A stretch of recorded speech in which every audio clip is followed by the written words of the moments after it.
In the name of Allah, the most compassionate, the most merciful, and may the peace and blessings of Allah be upon His last and beloved Messenger Muhammad, and may the peace and blessings of Allah be upon you all.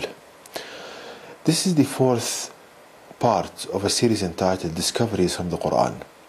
And in this series I show, with the guidance of Allah God Almighty, the superiority of the knowledge of Allah God in the Quran to the knowledge of people in this day and age, and how a believer can be the teacher of others by pondering upon the verses of the Quran.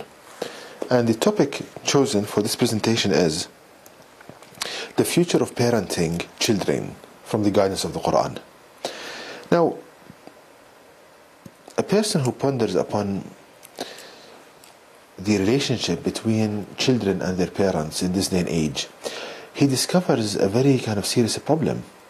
And this problem is that children, they cannot stand, or they cannot even tolerate any word from their parents. They don't want to listen to their parents. That's a main theme with children all over the world, that they don't want even to hear any word from their parents. There is kind of a gap or division between the parents and their children. So what's the problem here? Now, the problem with this is that if the children, they cannot even stand any kind of word from their parents, the problem is that how can they parent their children? How can parents advise their children if their children, they cannot even tolerate any word from their parents?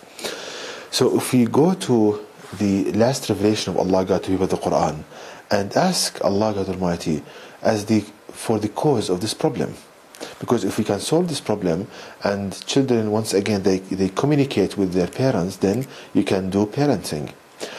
Allah in the Quran teaches us the cause for this problem by pondering upon one verse of the Quran, and that verse is verse number 13 of chapter 31 of the Quran, which reads, this is translation: "And when Luqman said to his son, when he was advising him, O my son, join not in worship others with Allah God. Verily, joining others in worship with Allah is a great wrong indeed." So in this Quranic verse, Allah is telling us about a father, who's called Luqman, and this person was guided by Allah God Almighty, and he's parenting his son. And if you notice, but the first statement that Allah is telling us here, and when Luqman, this one right here, and when Luqman said to his son, when he was advising him, we have to emphasize on this point right here, that this father was advising his son. Now, what's the importance of this? I noticed that when parents, they talk to their children, they use the method of commanding, like making commands to their children. They are ordering them to do things, commanding them to do things, like do this and don't do that. Now, the problem with this approach is that Allah God Almighty created humans that with an instinct. Now, this kind of instinct that they take orders from only Allah God Almighty, because usually orders come, and always orders come from whom owns you. And Allah God Almighty, He created us, He owns us, so He can command us. But you as a parent, you don't own your children, so you cannot command them. So you can advise them. So when a child hears you telling them, do this and do that, you are commanding him and ordering him around, he rebels. He doesn't want to hear anything from you, because he knows that it's wrong. This approach is wrong, and that division starts, and that gap widens more and more. So the main problem now, the main problem with parenting is the using the method of commanding children, of ordering children around, and that what produces and results in the children not tolerating any word from the parents. So what's the solution? Solution, according to the guidance of the Quran, that you need to advise your children, to give them advice. Let me give an example. Suppose that a parent or a father wants to advise his son regarding smoking.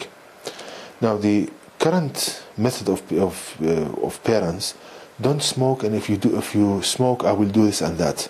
That's wrong. The Quranic method is that you start, for example, telling your son, "Oh my son, I love what's good for you, and smoking wastes your health and your money. It has so many bad consequences on your life. So I advise you to stop smoking, because, as I said, it causes you harm in so many ways. And oh my son, you have the decision of what to do." Look at this final statement. You have see what you decide. You allow the child to make his decision. Now the beauty of this approach is, besides advising, because when you advise somebody, it softens his heart. His heart becomes soft for an advice. That's the first thing. The second thing, when you tell him, you decide, you are actually making him involved in the decision-making process, and that would produce or make the child more inclined to carry the advice. And actually, this approach is now being adopted in companies. When they have a chair board meeting or a big meeting in the company, the old approach was the boss or the CEO of the company issues orders. Now the new approach they found the employees are more responsive to, is that they tell them, "Look, this is my vision. What do you see as an employee?" Actually make him more involved in the decision-making process, so the employee becomes more inclined, or he wants this decision to succeed. But in the old method, he carries out the order, but he doesn't care whether the company succeeds or fails or whatever. So you see the beauty of the guidance of Allah in the Quran when He's telling us that the way of parenting is to advise, to make advice to children. Now another aspect of this is that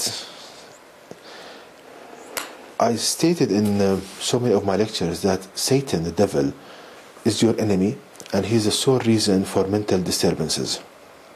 So the question is, does Satan use the method of advice to make you more inclined to hear his whispers? As I said, Satan, your companion devil, comes to you with a voice match the one you think with in your mind, telling you thoughts in your mind. And as you will see, that Satan uses this method of advice to make you more responsive to what he's telling you.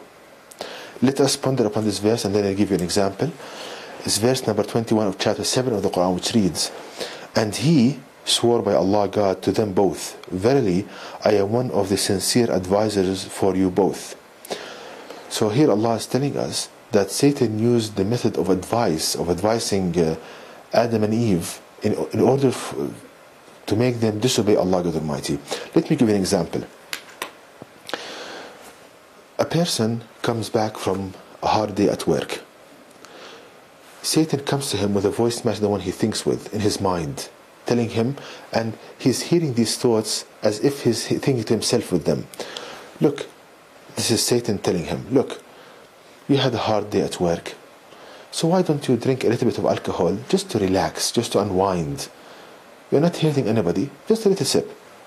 So look, Satan comes to you in a disguise of an advisor, as if he's advising you for your well-being, because Satan knows that this method of advice, of giving advice, softens the heart, makes the heart soft and more responsive, more receptive. See this one? So when he comes to you in a disguise of an advisor, you think that myself is telling me to relax. Actually, it's not yourself. It's your companion devil, and no one is immune from this. Comes to you with a voice match the one you think with in your mind, telling you these thoughts in a disguise of an advisor. So this is the solution for the problem of parenting from the guidance of the Quran, the last revelation to people, that parents should advise their children and not order them around. That would make them more receptive, and that would hopefully open the line of communication between parents and their children, and then parenting can begin. And to know more details about this topic, please visit my website at www.quran-miracle.com. This is the website, and you can email me at zaidquran@yahoo.com. And may the peace and blessings of Allah be upon you all.